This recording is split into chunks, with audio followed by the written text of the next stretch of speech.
Friends, welcome to Nagas media. மணி பார்த்தீங்கன்னா 4:30 கரெக்டாக. நான் ஒரு 4:30 மணிக்கெல்லாம் எந்திரிச்சு வந்து போய் ஃப்ரெஷ் ஆகிட்டு வந்துட்டு வீட்டெல்லாம் க்ளீன் பண்ணி அதுக்கப்புறமா வாசலில் விளக்கேற்றி கோலம் போட்டு விளக்கேற்றி அதுக்கப்புறமா பார்த்தீங்கன்னா வீட்லேயும் விளக்கேற்றியாச்சு. உள்ளேயும் நான் வந்து பீன்ஸ் பொரியல் தான் பண்ண போகிறேன். நான் ஏற்கனவே சொல்லியிருக்கேன்னா ஆஃபீஸ் போனால் சிம்பிளாக பண்ணுறது, வீட்டில் இருந்தால் கொஞ்சம் ஹெவியாக பண்ணி சாப்பிட்றது, இந்த மாதிரி தான் போயிட்டுருக்கு.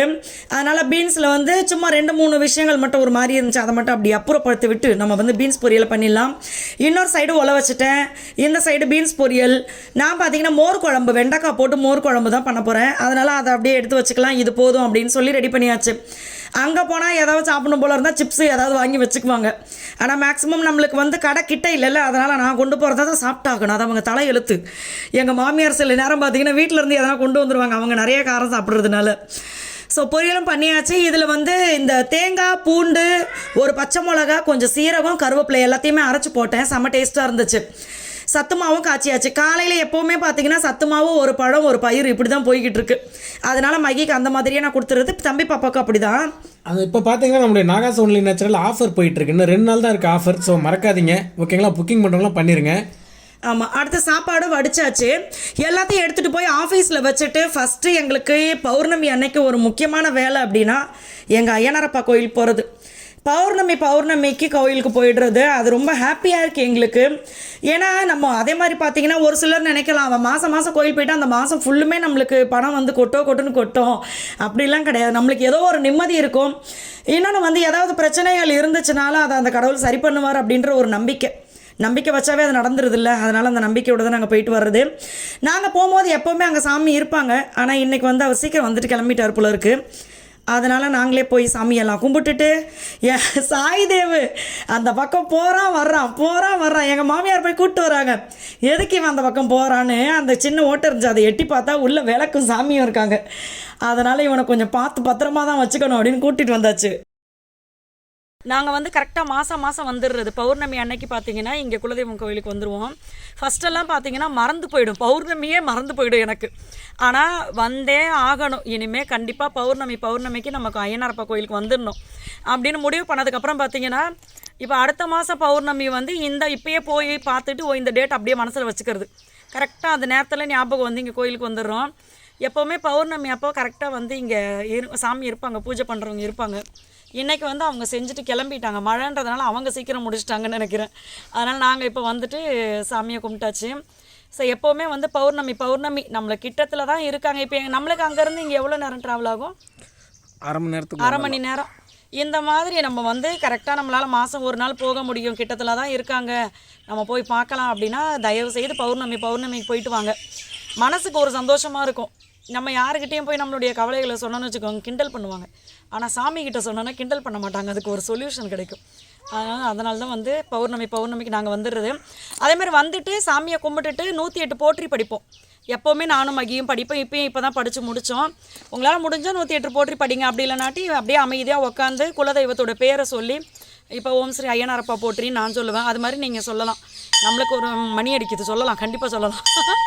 அதனால் கண்டிப்பாக சாமியை கும்பிடுங்க, எல்லாருக்குமே நல்லது நடக்கும். கை கட்டணும், வாய் கட்டணும். ஐயனாரோட ஃப்ரெண்டு. ஏய், யார் அவங்க? யாருப்பா அவங்க?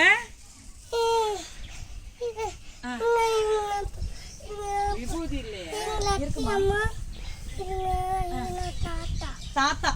தாத்தா. அவங்க 2 பேரும் பாட்டி. அடுத்து பார்த்தீங்கன்னா இங்கே கோபூஜை நடந்துட்டு இருந்தது. ஆனால் கோபூஜைக்கு நான் போகல, மகி தான் போயிட்டு வந்தாங்க. முந்தா நாள் போயிட்டு வந்தேப்பா. ஆமாம், இந்த வீடியோ வந்து முந்தா நாள் எடுத்தது. அதை பார்க்கும்போதே நம்மளுக்கு ஒரு சந்தோஷமாக இருக்குது அப்படின்னு சொல்லி நான் இதுலேயும் ஆட் பண்ணி விட்டுட்டேன். இது பார்த்தீங்கன்னா நாங்கள் புதுசாக கோவில் கட்டியிருந்தாங்க. அதனால் அந்த கோவிலில் வந்து இந்த பூஜைகள்லாம் நடந்துட்டு இருந்தது. நான் வீட்டில் இருந்தேன், மகிக்கும் தெரியாது. ஆனால் போகிற வாக்கில் பார்த்தீங்கன்னா பார்த்த உடனே டக்குன்னு மகி அங்கே சாமி கும்பிட போயிட்டாங்க. ஆமாம், ஆக்சுவலாக வந்து மழை பயங்கர மழை மீன்ஸ் இப்போதைக்கு தூர்னால பெரிய மழை தான் நம்மளுக்கு, ஓகேங்களா? டெய்லி இங்கே தூரல் போட்டு மழை பெருசாக அடிக்காம அப்படியே போயிடுது. ஒரு நாள் மட்டும் தான் நல்ல மழை இருந்தது. நாங்கள் என்னென்னா சரி நம்ம ஆஃபீஸ் போவோம்னு சொல்லி கிளம்பி அபி பாப்பாலாம் வீட்டில் இருங்கப்பா நான் ஆஃபீஸ் போயிட்டு வரேன்னு சொல்லி அவசரமாக கிளம்பி போனேன். போகிற வழியில் பார்த்தீங்கன்னா திடீர்னு சார் நின்றுட்டு இருந்தார். என்ன இங்கே இருக்காங்க கோயில் கட்டிக்கிட்டு இருந்தாங்களா அதுக்குள்ளே முடிஞ்சிச்சான்னு சொல்லி யோசிச்சேன். ஏன்னா அவங்க கட் அவுட் வச்சுருந்துருக்காங்க ரோட்டில் கோயில் கும்பாபிஷேகம் சொல்லி நான் அதை கவனிக்கல. பார்த்தா சார் நிற்கிறாரு. இங்கே பூஜை நடந்துட்டு இருந்தது. சாமி அங்கே பாருங்கள் அங்கே இருக்காங்களா. ஸோ கும்பாபிஷேகம் பண்ணிட்டு இருந்தாங்க. ஆக்சுவலாக வந்து டைமிங் என்ன சொன்னாங்க 9 to 10 சொன்னார் எனக்கு கும்பாபிஷேகம் டைம். ஸோ இயர்லி மார்னிங் வந்து அந்த மற்ற பூஜைகள் பூஜைகள் ஃபேமிலியாக அவங்க சொந்த கோவிலில் ஸோ அவங்க ஃபேமிலியாக வந்து சாமிக்கு செய்ய வேண்டிய விஷயங்கள்லாம் பண்ணிகிட்டு இருந்தாங்க. ரொம்ப நல்லா இருந்துச்சு. சரி நல்ல பூஜை ரொம்ப ப்ராப்பராக பண்ணுறாங்க அதை. சரி இதை எடுத்து நம்ம வீடியோவை போட்டால் இன்னும் நல்லா இருக்குன்னு சொல்லி தான் நம்ம வந்து இதை எடுத்தது. ஆமாம் இப்போ இந்த நேரத்தில் ஒரு முக்கியமான விஷயமும் சொல்கிறேன். கோபூஜைன்னு சொல்லவே எனக்கு அந்த நினப்பு வந்தது. நீங்கள் வந்து வீட்டில் பூஜை பண்ணிங்கன்னா உண்மையாகவே வந்து ஏதோ ஒரு சேஞ்சஸ்லாம் நம்மளுக்கு நடக்கும். இப்போ நிறைய பேர் நம்ம நினச்சிட்டு இருக்கோம் பூஜைனா வந்து போய் நேராக வந்து கோமாதாவை கிட்ட வச்சு அவங்கக்கிட்ட தான் நம்ம கும்பிடணும் அப்படின்னு சொல்லிட்டு அந்த மாதிரி வந்து வாய்ப்பு இல்லாதவங்கெல்லாம் வந்து வீட்டில் தாராளமாக கோமாதா சிலை வச்சு கும்பிடலாம். ஏன்னா கோமாதா சிலை வச்சு நம்ம கும்பிட்டோன்னா பால் அபிஷேகம் இதெல்லாம் பண்ணுறதுக்கு சரியாக இருக்கும். என்னால் வந்து கோமாதா சிலை கூட இப்போதைக்கு வாங்க முடியாது அப்படின்னு இருக்கிறவங்க மட்டும் படமாவது சின்ன ஒரு ஃபோட்டோவாவது நீங்கள் வச்சு கும்பிடுங்க. ஏன்னா நான் வந்து கோமாதா பூஜை கண்டினியூவாக பண்ணிக்கிட்டு இருந்தேன். அது நான் நிறைய வீடியோஸில் காமிச்சிருக்கேன். அப்படியே வாரம் வெள்ளிக்கிழமை காலையில் பிரம்ம முகூர்த்த நேரத்துலேயே நாங்கள் பூஜை பண்ணி முடிச்சுருவோம். எனக்கு என்னவோ பெரிய சந்தோஷமாக இருக்கும். ஃபஸ்ட்டு காலையில் எழுந்திரிச்சு பூஜை பண்ணுற பழக்கம் இருக்கிறவங்களுக்கே சந்தோஷமாக தான் இருக்கும். பெரிய ஏதாவது ஒரு டென்ஷன் இருந்துச்சுனாலுமே அது வந்து மறைஞ்சு போயிட்டு மறுநாள் காலையில் விளக்கேற்றணுன்னு திருப்பி அந்த டே வந்து ஃப்ரெஷ்ஷாக ஸ்டார்ட் ஆகிடும். ஸோ அந்த மாதிரி தான் இருக்கும். அதனால் வந்து இந்த குலதெய்வம் கோயிலுக்கு மாதம் போகிறது முடிஞ்சால் மாதம் இல்லைன்னா 6 மாதத்துக்கு ஒரு வாட்டி வருஷத்துக்கு ஒரு வாட்டி போவாங்க மறக்காமல். அடுத்து வந்து கோமாதா பூஜை பண்ணுறது இந்த மாதிரி விஷயங்கள் எல்லாம் கூட பண்ண முடியலை உங்களால் அப்படின்னா காலையில் எழுந்திரிச்சு 6 மணிக்கு முன்னாடி ஒரு 4:30 to 6 4:30 to 5:30 வச்சுக்கோங்க. அதில் விளக்கேற்றி சாமியை கும்பிட்டுருங்க. உண்மையாகவே இந்த மாதிரி விஷயத்த நான் சொல்லி நிறைய ஃப்ரெண்ட்ஸ் ஃபாலோ பண்ணி ஏதோ ஒன்று என் மனசு சந்தோஷமாக இருக்குது ஆனால் காரணம்லாம் தெரியலை அப்படின்னு சொன்னவங்களும் இருக்காங்க. அதே மாதிரி ஒரு சிஸ்டர் வந்து அவங்களுடைய ஹஸ்பண்ட் வந்து நிறைய குடிக்கிறாங்க. ஆனால் இப்போ வந்து அவருக்கு அது கம்மியாக இருக்குது. வீட்டில் சண்டைகள் வந்து கம்மியாக இருக்குது அப்படின்னும் சொல்லியிருந்தாங்க.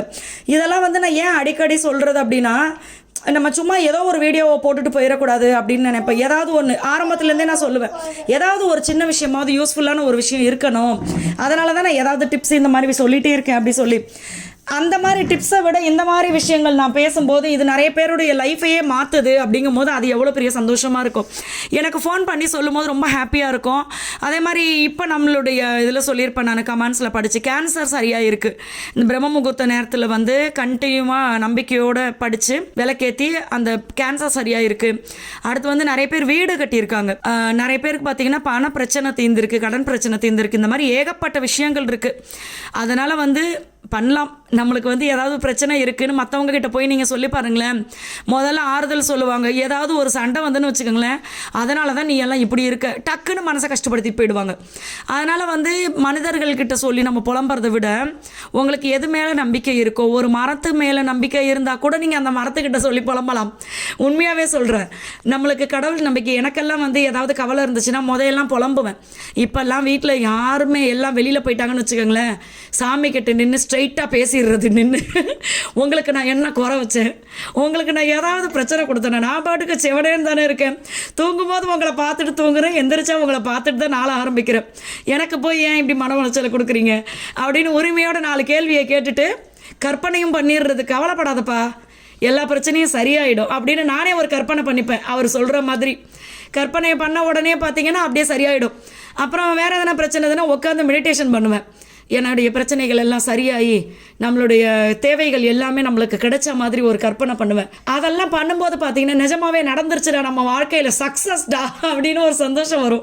ஸோ நீங்களும் இந்த மாதிரிலாம் ட்ரை பண்ணி பாருங்கள். இந்த நம்மளுடைய நாகாஸ் ஒன்லி நேச்சுரல் ஆஃபர் மிஸ் பண்ணிடாதீங்க. தேங்க்யூ.